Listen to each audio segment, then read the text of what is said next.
Hello friends, कैसे हैं आप लोग। मैं एमडी आलम सर, और आज की इस वीडियो में हम आपको 12th मैथ का तीसरा चैप्टर मैट्रिक्स पढ़ाएंगे। जो 12th मैथ का तीसरा चैप्टर है, इससे पहले आपको इनवर्स पढ़ाए थे। हम यहाँ पे देख रहे हैं कि जो मैट्रिक्स है हमारा सिंगुलर वर्ड है, लेकिन मैट्राइसिस जो है प्लूरल वर्ड है, ठीक है। और मैट्रिक्स का जो डिफिनीशन का होता है, कह रहा है कि matrix represent a collection of number और functions into row and column. यानी जो मैट्रिक्स होता है रिप्रेजेंट करता है, क्या रिप्रेजेंट करता है? कलेक्शन ऑफ नंबर या फंक्शन को, किस में? रो और कॉलम में। कह रहा है कि it is denoted by capital letter, इसे हमेशा कैपिटल लेटर में डिनोट किया जाता है, रिप्रेजेंट किया जाता है, ठीक है। या ऐसे कह सकते हैं कि मैट्रिक्स जो है एक रेक्टेंगुलर अरेंजमेंट है, ठीक है, किसी भी फंक्शन का ऐसे ऐसे रेक्टेंगुलर एक अरेंजमेंट है, ठीक है। और जो मैट्रिक्स के अंदर जो भी रहता है उसे हम एलिमेंट ऑफ मैट्रिक्स कहते हैं। मैट्रिक्स का सिंबल ऐसे भी हम रिप्रेजेंट करेंगे। इसके बाद वाला जो चैप्टर है डिटर्मिनेंट है, तो डिटर्मिनेंट का जो सिंबल होता है एकदम ऐसे होता है, ठीक है। अगर इसी को अगर डिटर्मिनेंट में कन्वर्ट करना होगा तो हम ऐसे कर सकते हैं। ये जो सिंबल है इस तरह के सिंबल में चेंज हो जाएगा। तो जब हम डिटर्मिनेंट पढ़ाएंगे तो उसमें खुद बताएंगे आपको, ठीक है। हम देख रहे हैं यहाँ पे मैट्रिक्स को हम ऐसे भी रिप्रेजेंट कर सकते हैं। A equal to A I J M into N. M into N को हम कह रहा है यहाँ पे read as M by N भी पढ़ सकते हैं मैट्रिक्स। और एम बाई एन को हम ऑर्डर ऑफ मैट्रिक्स बोलेंगे। और आई जो है आपका रो है और जे आपका जो है कॉलम है। एम बाई एन को हम ऐसे भी रिप्रेजेंट कर सकते हैं आर बाई सी में, यानी आर यानी रो और सी यानी कॉलम में, ठीक है। तो आई होप आपको समझ में आया होगा। चलिए इसके आगे देखते हैं।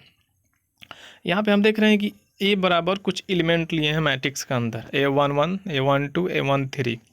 A11 का मतलब हो गया कि फर्स्ट रो फर्स्ट कॉलम, ठीक है। A12 का मतलब हो गया कि फर्स्ट रो सेकेंड कॉलम। देखिए ध्यान से, यहाँ पे मैट्रिक्स के अंदर जो ओरिजेंटल हमारा लाइन होता है, ओरिजेंटल लाइन होता है उसे हम रो बोलते हैं, ठीक है। और जो वर्टिकल लाइन होता है, इस तरह का लाइन जो होता है, इस तरह का जो लाइन होता है उसे हम कॉलम बोलते हैं, ठीक है, कॉलम बोलते हैं। तो यहाँ पे हम देख रहे हैं कि हमारा कितना इसमें ओरिजेंटल लाइन है, 1 2 3, और कितना वर्टिकल है, 1 2 3, ठीक है। तो A12 का मतलब हो गया, देखिए ध्यान से, A12 का मतलब हो गया कि फर्स्ट रो, देखिए ध्यान से, फर्स्ट रो। और 2 का मतलब हो गया कि second column, first row second column, तो देखिए सेकेंड कॉलम। और इसके पहले आपको A11 का मीनिंग बताए थे। A11 का मतलब हो गया फर्स्ट रो, ठीक है, फर्स्ट रो, और E1 का मतलब फर्स्ट कॉलम। आ रहा समझ में? तो ऐसा ही हम एलिमेंट को पहचान करेंगे। जैसे एक एग्जांपल यहाँ पे लिए हैं, यहाँ पे देखिए ध्यान से, आप लोग एकदम समझ में आएगा। A बराबर 0 2 1 4 1 1 5 3 2। इसका मतलब हो गया कि अगर यहाँ से A11 का वैल्यू आपसे पूछा गया है, 11 यानी A11, इसका मतलब हो गया कि फर्स्ट रो और फर्स्ट कॉलम। तो फर्स्ट रो फर्स्ट कॉलम, तो हमारा देखिए ध्यान से यहाँ पे 0 हो जाएगा। 82121 का मतलब हो गया कि सेकेंड रो फर्स्ट कॉलम, ठीक है, सेकेंड रो और क्या हो गया हमारा फर्स्ट कॉलम। तो ये हमारा सेकेंड रो हो गया और फर्स्ट कॉलम हो गया। तो इसका मतलब हो गया कि जो वैल्यू हमारा है यहाँ पर देखिए ध्यान से 4 है, 4 है। या इस पे भी जज कर सकते हैं आप, इस पे भी देख सकते हैं, जो जहाँ है 821 जहाँ है वहाँ 821 का वैल्यू हो जाएगा। तो ऐसे आपके क्वेश्चन में दिया है, ऐसे आप बना सकते हैं। आराम है, आराम से बना सकते हैं, आराम है, आसान है, जो भी कहिए, ठीक है। मैथ एकदम बहुत अच्छा सब्जेक्ट है, अगर आप समझिए तो बहुत अच्छा है, आसान है। और मैट्रिक्स बहुत आसान है, एकदम हलवा है, ठीक है, गाजर का कह सकते हैं। मज़ा आता है ना खाने में। देखिए ध्यान से, यहाँ पे कह रहा है कि 2/2 order of matrix. 2/2 order of matrix का मतलब हो गया कि यहाँ पे 2 कॉलम और 2 रो, ठीक है, 2 रो और 2 कॉलम। और 2/3 ऑर्डर का मतलब हो गया कि 2 रो और 3 कॉलम, ठीक है। इसका मतलब हो गया कि हम आपको बताएं कि R/C, इसका मतलब हो गया 2/3, इसका मतलब हो गया कि 2 रो और 3 कॉलम। तो देखिए ध्यान से, 2/2 का मतलब इसमें दोनों 2 है। इसमें 2/3 का मतलब हो गया, आप कुछ भी ऐसे भी रिप्रेजेंट आप कर सकते हैं। यहाँ पे 2/2 में आप ऐसे भी रिप्रेजेंट कर सकते हैं, A1 A11 A12 A21 A22। 2/2 order of matrix आपका तैयार हो गया। आसान है। 3/2 का मतलब क्या हो गया, आप ही बता सकते हैं, बताइए क्या होगा। आराम से बता सकते हैं। 3 का मतलब क्या हो गया, 3 का मतलब 3 कॉलम और 2 यानी 3/2 है। इसका मतलब हो गया कि 3 रो है और 2 कॉलम है। देखिए ध्यान से, इसमें यहाँ पे देख रहे हैं कि 1 2 3 1 2 यानी 3 कॉलम है, सॉरी 3 रो है और 2 कॉलम है यहाँ पे। तो ऐसे मैट्रिक्स हम ऑर्डर तैयार कर सकते हैं। आप भी अपने से बहुत सारा एग्जांपल ऐसे ले सकते हैं और बना सकते हैं। आप चाहते हैं तो ऐसे एग्जांपल लीजिए, ऐसे एग्जांपल लीजिए, आप चाहते हैं तो ऐसे एग्जांपल लीजिए। आ रहा समझ में। और order of matrix represented by M/N या R/C से इसको आप रिप्रेजेंट कर सकते हैं, डिनोट कर सकते हैं। ठीक है। इसके बाद हम आ गए यहाँ पे टाइप्स ऑफ मैट्रिक्स में। टाइप ऑफ मैट्रिक्स का पहला जो होता है कॉलम मैट्रिक्स होता है, यानी जिसमें सिर्फ एक कॉलम रहा है, यानी ओनली वन कॉलम। तो इस प्रकार का जो मैट्रिक्स मिलेगा उसे हम कॉलम मैट्रिक्स बोल सकते हैं। जैसे एग्जांपल में यहाँ पे देखिए ध्यान से, यहाँ पे सिर्फ एक कॉलम है, यहाँ पे इसका जो ऑर्डर होगा 4/1 होगा इस मैट्रिक्स का।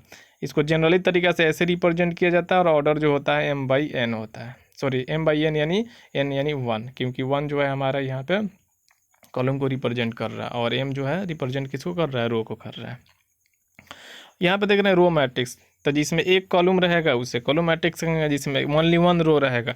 तो ये जो ऑर्डर है अब इसमें सीधे चेंज हो जाएगा।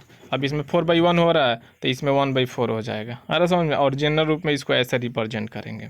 इसके बाद हमारा हो गया स्क्वायर मैट्रिक्स। तो स्क्वायर मैट्रिक्स में हमारा जो नंबर ऑफ रो रहेगा नंबर ऑफ कॉलम के बराबर होगा, यानी R जो होगा C के बराबर होगा। इसको आप ध्यान दीजिएगा, ठीक है। और स्क्वायर मैट्रिक्स में जो E वाला एलिमेंट होता है तो इसे हम डायगोनल एलिमेंट बोलेंगे, ठीक है।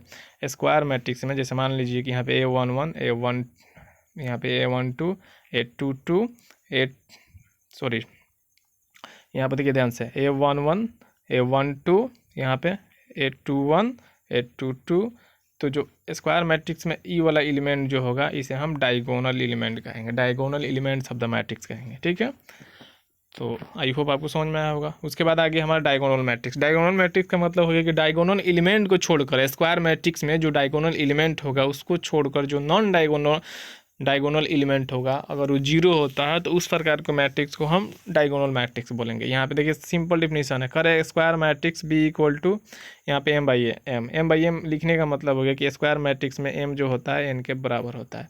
तो N/N भी लिख सकते हैं या M/M भी हम लिख सकते हैं, ठीक है। तो वहीं लिखा गया यहाँ पे स्क्वायर मैट्रिक्स B बराबर Bij M/M is said to be a diagonal matrix if all its non diagonal elements are यहाँ पे 0। इसका मतलब हो गया कि इसमें जो नॉन डायगोनल एलिमेंट है डायगोनल को छोड़ के 0 है, तो इस प्रकार का मैट्रिक्स को हम डायगोनल मैट्रिक्स कहेंगे। इसके बाद हो गया आपका स्केलर मैट्रिक्स। स्केलर मैट्रिक्स का मतलब हो गया कि diagonal matrix is said to be scalar matrix if it diagonal element are equal. इसका मतलब हो गया कि स्केलर मैट्रिक्स में जो डायगोनल एलिमेंट होगा, यानी जो डायगोनल एलिमेंट स्क्वायर मैट्रिक्स में होगा इक्वल होगा। अगर 1 होगा तो 1 ही होगा, -1 होगा तो -1 होगा, √3 होगा तो √3 होगा, और बाकी सब 0 होगा इसको छोड़ के। तो इस तरह के मैट्रिक्स को हम स्केलर मैट्रिक्स कहेंगे, ठीक है। इसके बाद आगे हमारा आइडेंटिटी मैट्रिक्स, ठीक है। कह रहा है कि इन स्क्वायर मैट्रिक्स, यानी स्क्वायर मैट्रिक्स में अगर हमारा डायगोनल मैट्रिक्स 1 रहता है, उसके बाद कह रहा रेस्ट आर ऑल 0, यानी 1 को छोड़ के बाकी सब एलिमेंट 0 रहता है, तो इस प्रकार का मैट्रिक्स को आइडेंटिटी मैट्रिक्स कहेंगे और इसे I से डिनोट करेंगे। यहाँ पे A B C से डिनोट किए, लेकिन आप I और I यहाँ पे I लिख सकते हैं आराम से, कोई दिक्कत नहीं है। और आइडेंटिटी मैट्रिक्स का जब आपके सामने क्वेश्चन आएगा, जब आप क्वेश्चन में जाइएगा एक्सरसाइज 3.2 में या 3.3 में, तो वहाँ पे I2 आएगा या I3 आएगा। तो I2 का मतलब 2/2 ऑर्डर, I3 का मतलब 3/3 ऑर्डर, ठीक है। तो 2 ऑर्डर का मैट्रिक्स को हम ऐसे रिप्रेजेंट करते हैं। यहाँ पर 1 0, ये माइनस नहीं है, इसको माइनस मत समझिएगा, ठीक है। 2 ऑर्डर का मैट्रिक्स को 1 0 0 1, और 3 ऑर्डर का मैट्रिक्स को हम रिप्रेजेंट करेंगे आइडेंटिटी ऑफ मैट्रिक्स को ऐसे। यहाँ पर देखिए ध्यान से 1 0 0 0 1 0 0 0 1, तो आप ऐसे बना सकते हैं। इसके बाद हो गया जीरो मैट्रिक्स का मतलब हो गया all elements are 0 represented by ऐसे ओ। तो आई होप आपको समझ में आया हो टाइप्स ऑफ मैट्रिक्स, ठीक है। या आपके पास NCERT मैथ है तो आप उससे भी टाइप्स ऑफ मैट्रिक्स समझ सकते हैं, और कोई भी दिक्कत है तो हमसे आप कमेंट करके पूछ सकते हैं या हमसे कांटेक्ट कर सकते हैं, ठीक है। मेरा व्हाट्सअप नंबर है, व्हाट्सअप नंबर मेरा नोट कर सकते हैं आप लोग, इस पर मैसेज कर सकते हैं 8651801923, ठीक है, 1923। आप इस पर मैसेज करके कोई भी सवाल फिजिक्स और मैथ का आप हमसे डिस्कस कर सकते हैं, पूछ सकते हैं, ठीक है। चलिए आगे देखते हैं। आगे हमारा है यहाँ पे इक्वालिटी ऑफ मैट्रिक्स। यहाँ पे 2 मैट्रिक्स है A और B। यहाँ पे A बराबर AIJ एंड B बराबर BIJ। Are said to be equal matrix, इसे हम इक्वल मैट्रिक्स कहेंगे। कब इसे इक्वल मैट्रिक्स कहेंगे? कह रहे कि they are of the same order, यानी ऑर्डर हमारा जो होना चाहिए सेम होना चाहिए। उसके बाद कह रहा है कि each element of A is equal to corresponding element of B, ठीक है, that is A I J equal to B I J for all I and J. For example यहाँ पे कह रहा है कि दोनों ये वाला जो है इक्वल मैट्रिक्स है, बट यहाँ पे कह रहा है 3 2 0 1 2 3 0 1 आर नॉट इक्वल। क्यों? क्योंकि हम देख रहे हैं कि सिम्बॉलिकली तरीका से, यानी सांकेतिक रूप में ये दोनों मैट्रिक्स बराबर नहीं है। ऑर्डर सेम है लेकिन सिम्बॉलिक तरीका से बराबर नहीं है, सांकेतिक रूप से बराबर नहीं है। आप कहिएगा सर क्यों? क्योंकि यहाँ पे देख रहे हैं 3, यहाँ पे 2 है, कैसे बराबर हो सकता है? तो सिम्बॉलिक रूप से बराबर नहीं है, ठीक है। इसके बाद कह रहा है कि यहाँ पे दो मैट्रिक्स, अगर if two matrix A and B are equal, तो हम उसको लिख सकते हैं ए बराबर बी लिख सकते हैं, यानी ए इक्वल बी लिख सकते हैं। जैसे एग्जांपल में यहाँ पे X Y Z A B C equal to, यहाँ पे कुछ वैल्यू दिया है, ये दोनों एक दूसरे के अगर बराबर है तो हम लिख सकते हैं एक्स बराबर कितना, एक्स बराबर -1.5, वाई बराबर 0, यहाँ पर जेड बराबर 2, ए बराबर √6, बी बराबर 3, सी बराबर यहाँ पे 2 लिख सकते हैं। तो इस तरह के क्वेश्चन भी आपकी किताब में है, जब एक्सरसाइज हम बताएंगे तो उसमें आएगा, ठीक है। चलिए आगे देखते हैं। आगे आपका है 3.1 एक्सरसाइज। कह रहा है कि इन मैट्रिक्स ए इक्वल टू, आपको यहाँ पर दिया है, कह रहा है राइट, कह रहा है कि ऑर्डर लिखिए, द नंबर ऑफ एलिमेंट लिखिए, right the number of element लिखिए, यहाँ पे एलिमेंट्स लिखिए, 13 33 21, यहाँ पे 24 × 4 23।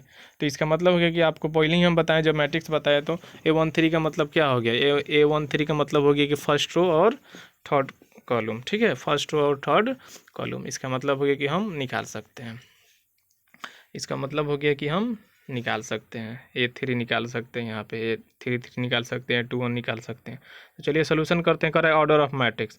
ऑर्डर ऑफ मैट्रिक्स का मतलब हो गया कि देखेंगे कितना रो है, 1 2 3 रो है, तो 3 रो यहाँ पे 1 2 3 4, तो इसका ऑर्डर कितना हो जाएगा? 3/4 हो जाएगा। और जब ऑर्डर हमारा 3/4 हो जाएगा तो देयर आर कितना एलिमेंट हो जाएगा? 12, 3 4 जा 12, इसमें एलिमेंट हो जाएगा। तो दूसरा क्वेश्चन आपका बन गया। और तीसरा कह रहा है कि यहाँ पे A13, तो इसका मतलब हो गया कि यहाँ पे एक आप मैट्रिक्स ड्रॉ कर लीजिए, यहाँ पे A11 A12 A13 ऐसे। तो A13 का मतलब हो गया कि यहाँ पे देखिए ध्यान से कितना हो जाएगा A13 का वैल्यू, यहाँ पे 19 हो जाएगा, ठीक है। तो 19 हो गया हमारा यहाँ पे।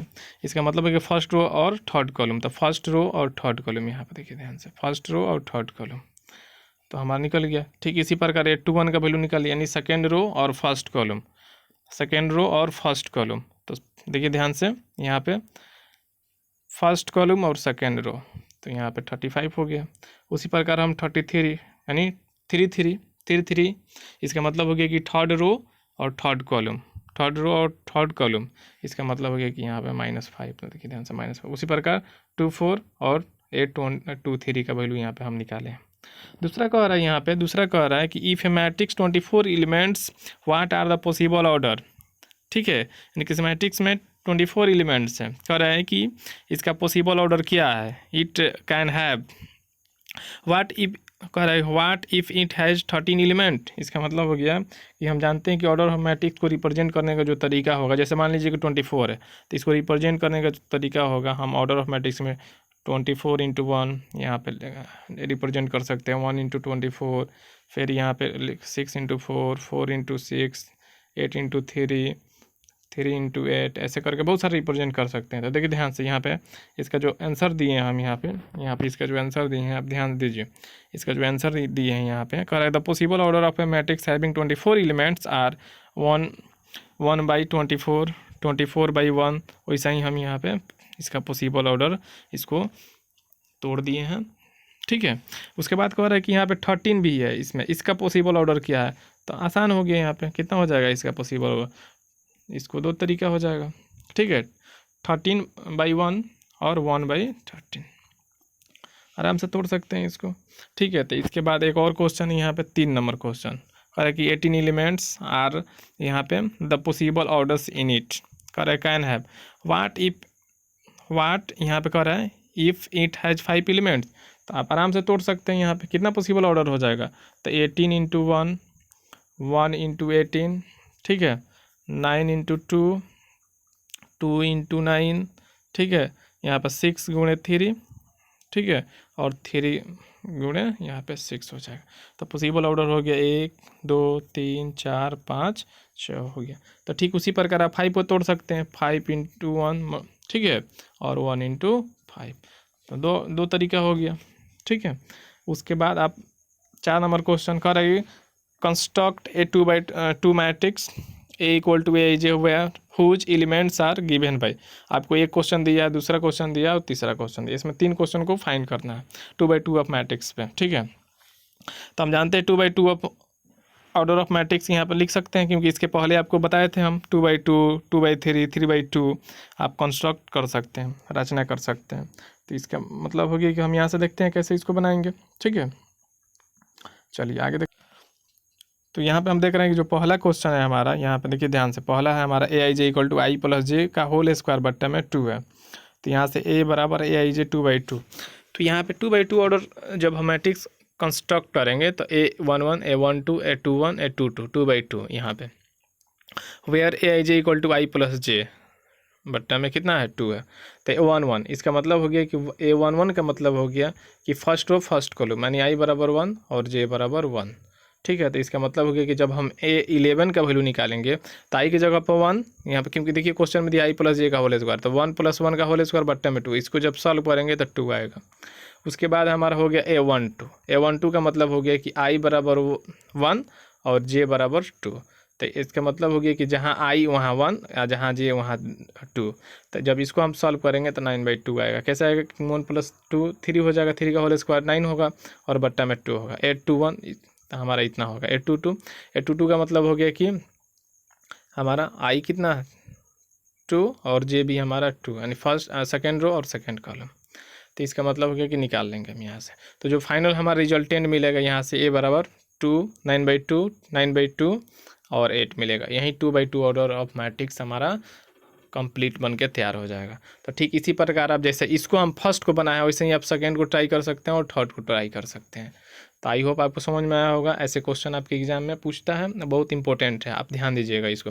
जैसे मान लीजिए दूसरा है, यहाँ पे दूसरा है तो इसका मतलब हो गया कि यहाँ पे ए बराबर इतना ही रहेगा, क्योंकि 2/2 है, और यहाँ पे ए आई जे बराबर क्या हो जाएगा यहाँ पे, तो क्योंकि पहला क्वेश्चन बनाया है तो इतना लिखे हम, तब दूसरा जब आप बनाइएगा तो आई बट्टा में जे लिखिएगा। A11 का मतलब क्या हो गया कि 1/1 बराबर 1। अब उसी प्रकार आप क्या निकालिएगा, A12 निकालिएगा तो 1/2, बस कंप्लीट हो गया। आसान है यार। A22 कितना हो जाएगा 2/2 एंड 1, इसका मतलब हो गया कि आप आराम से समझ रहे हैं। A21 इसका मतलब हो गया कि 2/1 = 2।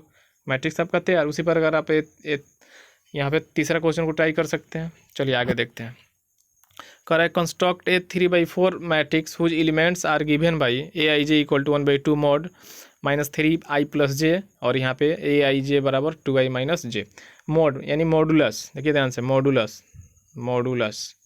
इसको रिप्रेजेंट ऐसे किया जाता है, और मॉडुलस हमेशा पॉजिटिव होता है, ठीक है। अगर इसमें माइनस भी वैल्यू आता है तो पॉजिटिव x लिख सकते हैं, और x है तो इसका मतलब पॉजिटिव x।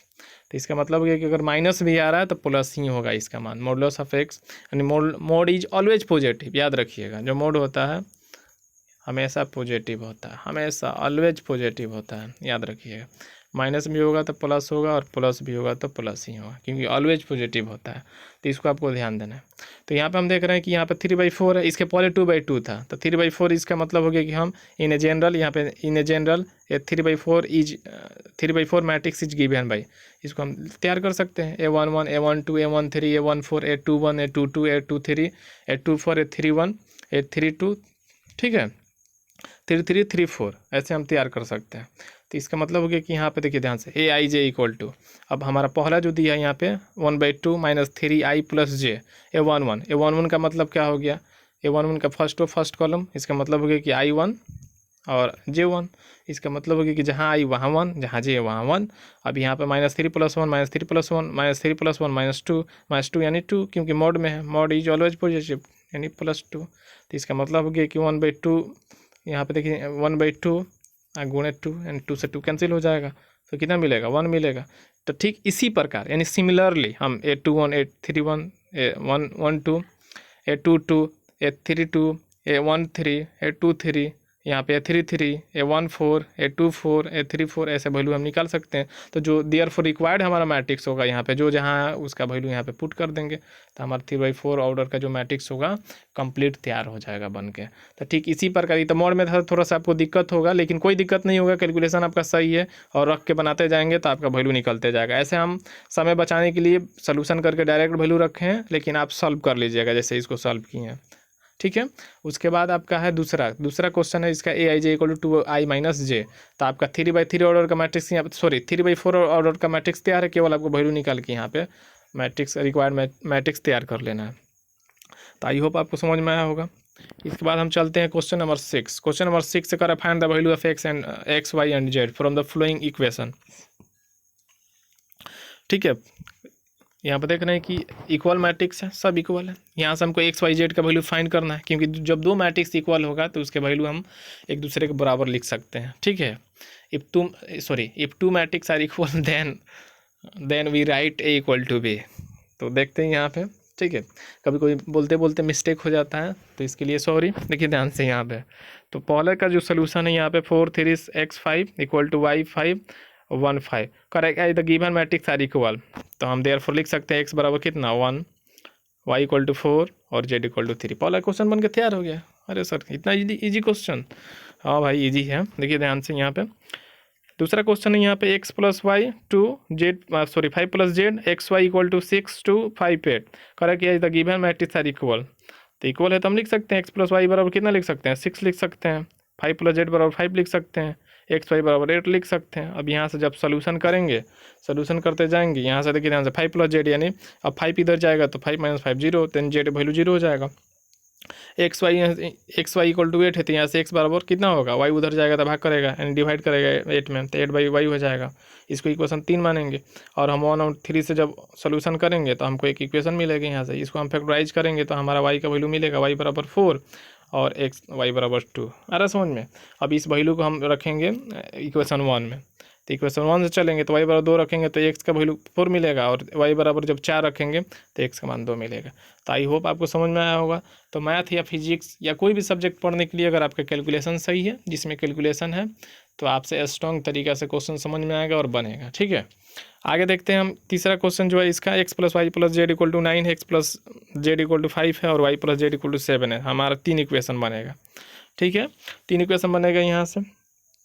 तो हम चलेंगे इक्वेशन 1 और 2 से। 1 और 2 से चलेंगे तो x + z बराबर 5 है। तो देखिए x + z है इसमें, तो x + z की जगह पर जब 5 रखेंगे तो y + 5 बराबर यहाँ पे 9 मिलेगा। तो यहाँ से y बराबर कितना मिल जाएगा 4 मिल जाएगा, क्योंकि 5 आके इधर घट जाएगा तो हमारा 4 मिल जाएगा। उसके बाद y + z बराबर 7, तो इसका मतलब हो गया कि z का वैल्यू y का वैल्यू निकाल ली यहाँ पे 4, तो यहाँ के z का वैल्यू मिल गया हमको। और x + z बराबर 5 है तो यहाँ पे z का वैल्यू रख देंगे 3, तो इधर जाके घटेगा तो 2 हो जाएगा। तो x y z का वैल्यू निकल गया। इसके बाद हमारा क्वेश्चन है 7 नंबर का, आगे find the value of a b c and d from the equation दिया है। तो जैसे आपको हम बताएं ये सब, जैसे आपको हम 6 नंबर क्वेश्चन बताएं वैसा ही आप 7 नंबर ट्राई करिए। 7 नंबर ट्राई करिएगा तो आपसे क्वेश्चन सोल्यूशन हो जाएगा, ए बी सी का वैल्यू आपसे निकल जाएगा। ठीक है, करेंगे find the value of A B C and D from the equation. आप क्या करिएगा कि a - b = -1, 2a + c बराबर 5, 2a - b बराबर 0 और 3 + d = कितना 13 मान के आपके पास 4 इक्वेशन आएगा। आप दिमाग यूज करके आप निकाल सकते हैं वैल्यू को। तो आप अपने से ट्राई कीजिए, नहीं बनेगा कमेंट कीजिए, हमसे कांटेक्ट कीजिए। 8 नंबर क्वेश्चन है आपका, कह रहा है कि a बराबर aij m/n is a square matrix. तो हम बताए थे कि जब स्क्वायर मैट्रिक्स होगा तो नंबर ऑफ रो और नंबर ऑफ कॉलम बराबर होगा। तो ऑप्शन इसका आंख बंद करके m बराबर n मार सकते हैं आप लोग। ठीक है, एग्जाम में भी बहुत बार आया है। 9 नंबर क्वेश्चन है, कह रहा है यहाँ पे which of the following values of x and y make the following pairs matrices as equal. इसको आप सॉल्व करके देखिए कितना आ रहा है। बहरहाल हम आपको क्वेश्चन का आंसर बता दिए हैं, नॉट पॉसिबल टू फाइंड, यानी हम इसको फाइंड नहीं कर सकते हैं। ठीक है, तो इसका ऑप्शन बी इज करेक्ट है। आप जब बनाइएगा सॉल्व करिएगा तो आपको खुद समझ में आ जाएगा। 10 नंबर क्वेश्चन यहाँ पे, the number of all possible matrices of order 3/3 with each entry 0 और 1 इज। यहाँ पे 4 ऑप्शन है, 27, 18, 81, 512। ठीक है, तो इसका मतलब हो गया कि इसका सोल्यूशन हम डी हालांकि सही है, लेकिन आपको थोड़ा सा सोल्यूशन करके हम हिंट्स करके दे दिए हैं यहाँ पे। देखिए ध्यान से, कर the given matrix of the order 3/3 has 9 elements. And जो मैट्रिक्स हमारा 3/3 ऑर्डर्स का होगा उसमें 9 एलिमेंट होगा। And each of these elements can be either 0 और 1। Correct. Now each of the 9 elements can be filled in 2 possible ways. यानी 2 तरीके से इसको फील्ड कर सकते हैं। Correct. By the multiplication principle the required number of possible matrix is 2 के power 9। 2 के पावर 9 यानी 512, यानी ऑप्शन डी इज करेक्ट। ठीक है। तो आई होप आपको 10 क्वेश्चन जो हम बताएं 3.1 से और इसके पहले जो कॉन्सेप्ट बताएं आपको समझ में आया हो। ठीक है। एक ही वीडियो में आपको हम कॉन्सेप्ट प्लस 3.1 कंप्लीट कर दिए। इसके बाद जो हमारा 3.2 का कॉन्सेप्ट होगा और सॉल्यूशन होगा, इसके बाद वाले वीडियो लेक्चर में आएगा। तब तक के लिए इतना ही, आपको समझ में आया हो। ठीक है। तो आप अपने दोस्तों में भी शेयर कीजिए और कमेंट करके बताइए आपको ये वीडियो कैसे लगा। ठीक है। Okay, thank you.